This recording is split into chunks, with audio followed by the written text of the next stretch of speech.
नमस्कार सभी छात्र छात्राओं को नमस्कार।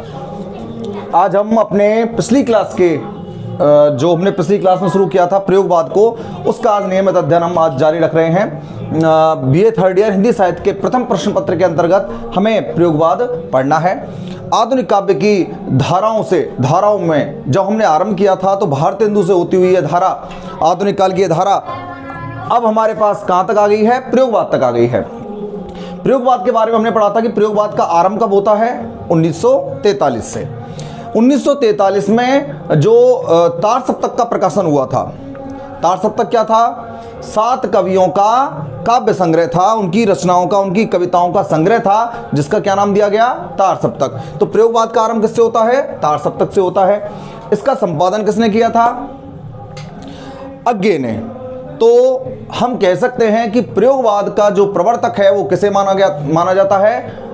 अज्ञे को। अज्ञे जो हैं, अब तार सप्तक क्या था? तार सप्तक में क्या थी? 7 कवियों की रचनाएं थी, कविताएं थी। तो 7 कवि कौन से थे जिनके बारे में हमने पिछली क्लास में पढ़ा था।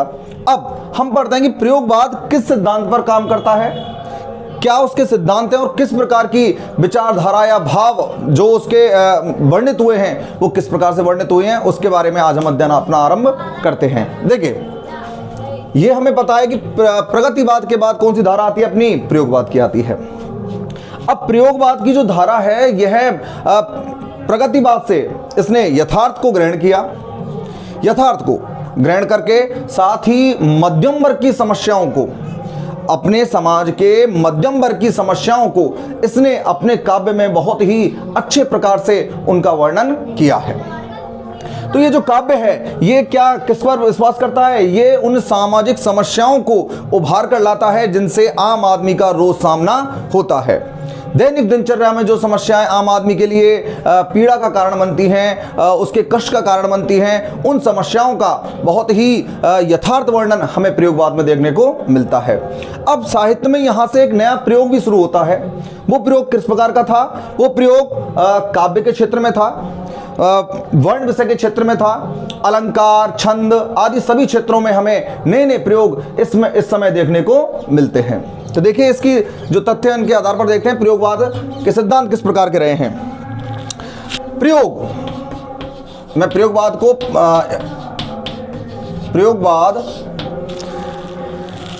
रूढ़ियों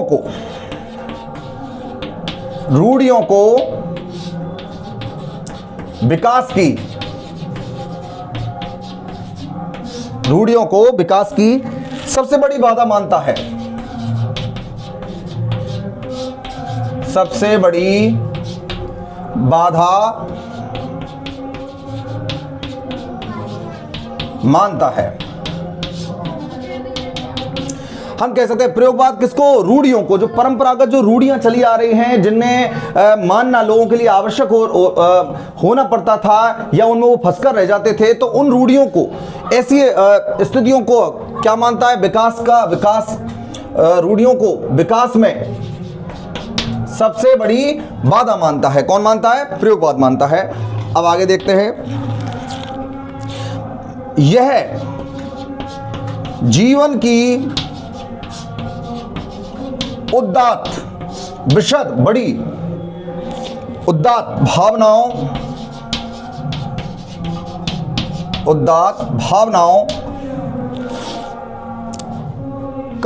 के विकास का समर्थक है। भावनाओं के विकास का समर्थक है। क्या है दूसरा अपना? कि यह जीवन की उदात्त भावनाओं के विकास का समर्थक है। ऐसी भावनाएं जिससे क्या, जो मनुष्य के हृदय से जुड़ी हुई हैं, और वो भावनाएं कैसी हैं? विशद है, विस्तृत हैं। उन भावनाओं का क्या करता है? ये समर्थन है कि अर्थात व्यक्ति के मन में उठने वाली कुंठा, जिन निराशा या फिर उसके जो भाव हैं जो उसके मन के अंदर छुपे हुए हैं, उनको वह क्या मानता है? उनकी उदात्त मतलब है विशाल जो कह सकते हैं विस्तृत भावनाओं के विकास का क्या करता है? समर्थन करता है। आगे देखें कि प्रयोगवाद में अगली धारणा आती है, यह फ्रायड से प्रभावित है। देखिए फ्रायड जो है एक मनोवैज्ञानिक है, और मनोवैज्ञानिक होने के कारण उन्होंने मन के व्यक्ति के जो व्यवहार या उसके आचार व्यवहार पर आधारित उसका अध्ययन किया फ्रायड ने, और उसके आधार पर अपने सिद्धांतों को प्रतिपादित किया है। इसी प्रकार से ये जो प्रयोगवाद है ये किसका समर्थन, किससे प्रभावित होता है? फ्रायड के मनोविज्ञान से या उसकी मनोवैज्ञानिक धारणाओं से यह प्रयोगवाद प्रभावित होता है कि व्यक्ति की जो मन की जो इच्छाएं हैं या उसके जो मन के भाव हैं वो किस प्रकार के हैं, और उनका जो प्रकट होना, यथार्थ रूप में प्रकट होना बहुत ही जरूरी है। नहीं, यदि वो भाव प्रकट नहीं हुए तो किसका कारण बनेंगे? वो कुंठा का कारण बनेंगे, वो पीड़ा का, उनके संकट का, जिससे व्यक्ति के जो आंतरिक विकास है वह अवरुद्ध होता है, और वह अपनी भावनाओं में उनको यदि प्रकट नहीं कर पाएगा तो कुंठा में, उस दुख में वह अपने आप ही घुटता हुआ रहता है। इसलिए उनका किससे प्रभावित माने जाते हैं? वो प्रयोगवाद किससे प्रभावित है? फ्रायड के मनोविज्ञान से या फ्रायड से प्रभावित होता है। आगे देखते हैं। कल्पना अजंता राष्ट्रवाणी,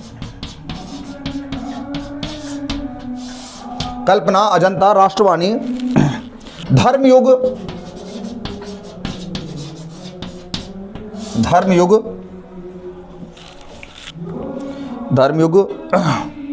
जैसी पत्रिकाओं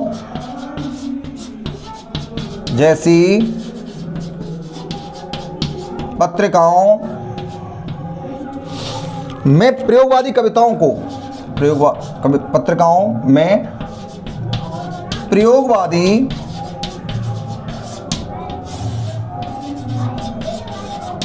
कविताओं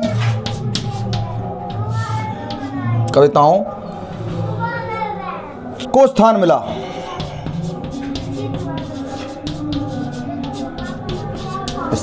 मिला।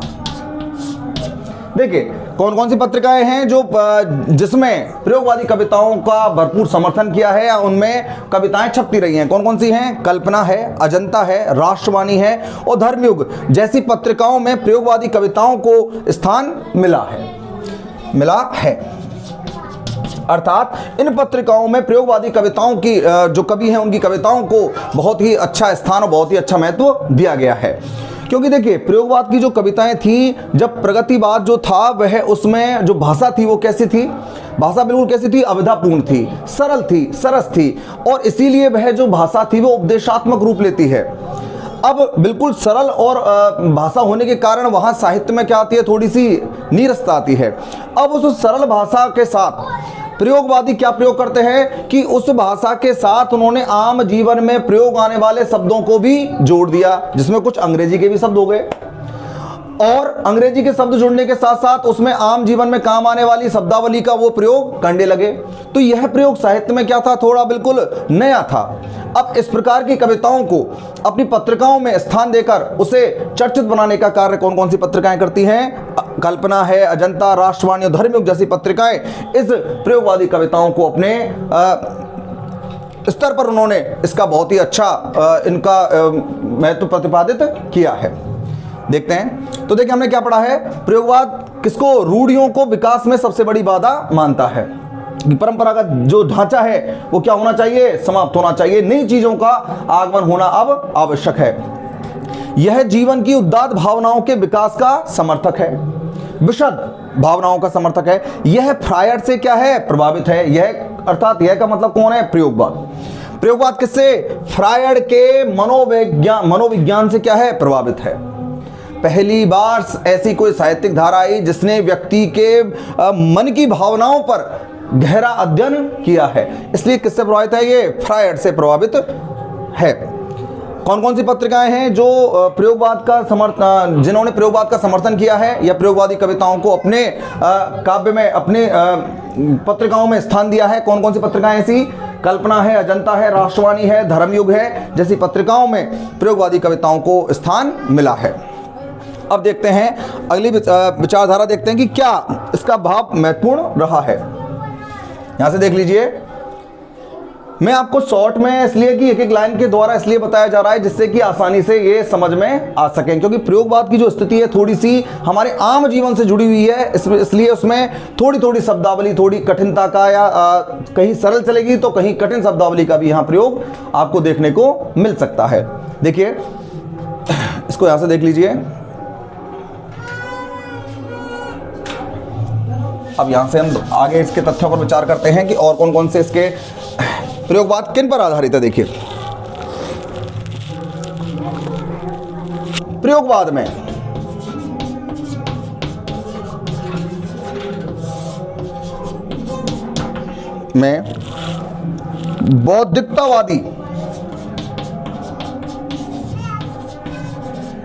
बौद्धिकतावादी दृष्टिकोण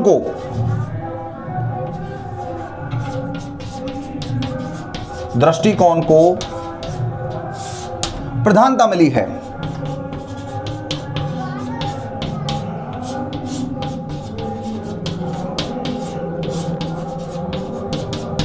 कि प्रयोगवाद में कैसा दृष्टिकोण देखने को मिलता है? बौद्धिकतावादी दृष्टिकोण। अर्थात ये कवि जो हैं ये कहते हैं कि हर चीज को केवल भावनाओं के आधार पर नहीं समझा जा सकता, उसके लिए किसका प्रयोग आवश्यक है? अपनी बुद्धि का। इसलिए हर चीज को यथार्थ रूप में देखकर ही हम उसका सही आकलन कर सकते हैं। अब यदि हम किसी की स्थिति का वर्णन करें तो कल्पना के आधार से ये जो कवि हैं कल्पना का प्रयोग करने से क्या करते हैं? थोड़ा सा घबराते हैं, अर्थात मतलब अपने आप को कल्पना से थोड़ा सा दूर रखते हैं। वही किस प्रकार का दृष्टिकोण प्रयोग करते हैं? बुद्धिवादी, बौद्धिकता से परिपूर्ण दृष्टिकोण को ये अपने काव्य में सबसे ज्यादा प्रयोग करते हैं। इसलिए प्रयोगवाद में किसको? बौद्धिकतावादी दृष्टिकोण को प्रधानता मिली है। आगे देखते हैं। यहां हमें प्रयोगवाद में शैली के नवीन प्रयोग देखने को मिलते हैं। शैली के नवीन प्रयोग हुए हैं। देखिए अब तक की जो शैली थी वो या तो गीतात्मक थी कि गाकर किसी कविता को गाकर हम उसका अर्थ स्पष्ट कर सकते हैं, भाव स्पष्ट कर सकते हैं, या फिर हम उसे पढ़कर सामान्य तुकबंदी के द्वारा उसको हम पढ़ सकते हैं। यहां शैली में नवीनता ऐसी आई कि यहां पर एक तो तुकबंदी हट गई कि जरूरी नहीं है पहली और दूसरी पंक्ति की तुक या उसके स्वर मिलते हुए ही उनमें लयबद्धता आए, तो लयबद्धता यहां से हमारी समाप्त होती है, गीतात्मकता समाप्त होती है। समाप्त का मतलब गीतात्मकता को कोई ज्यादा महत्व नहीं है, लयात्मकता को महत्व नहीं है, तुकबंदी को ज्यादा महत्व नहीं है। इसलिए यहां हमें किसके काव्य को प्रस्तुत करने का जो ढंग है वो किस प्रकार का है? नवीन प्रकार का है। कि हम देखते हैं कि मेरे सपने ऐसे टूट गए जैसे भुना हुआ पापड़। समझिए, मेरे सपने ऐसे टूट गए या बिखर गए जैसे भुना हुआ पापड़। अब देखिए जैसे भुना हुआ पापड़ है वो क्या हो जाता है? चूर चूर हो जाता है। हाथ में थोड़ा सा, हाथ में यदि उसका हम उसको तोड़ने का प्रयास करें, ज्यादा तेज उसको तोड़ रहे हैं तो क्या टुकड़े टुकड़े हो जाते हैं। तो इसी प्रकार क्या टूट जाते हैं हमारे सपने। तो यहाँ वो शैली का जो प्रयोग है वो किस प्रकार से? नवीन उपमानों से सुसज्जित है, नवीन प्रतीकों से सजा हुआ है। इसलिए यहाँ पर किसका प्रयोग मिलते हैं? शैली के नवीन प्रयोग यहाँ पर हमें दिखाई देते हैं। और क्या है? नए उपमान हैं, नए प्रतीक, नए उपमान, नए प्रतीक इसकी विशेषता रहे हैं।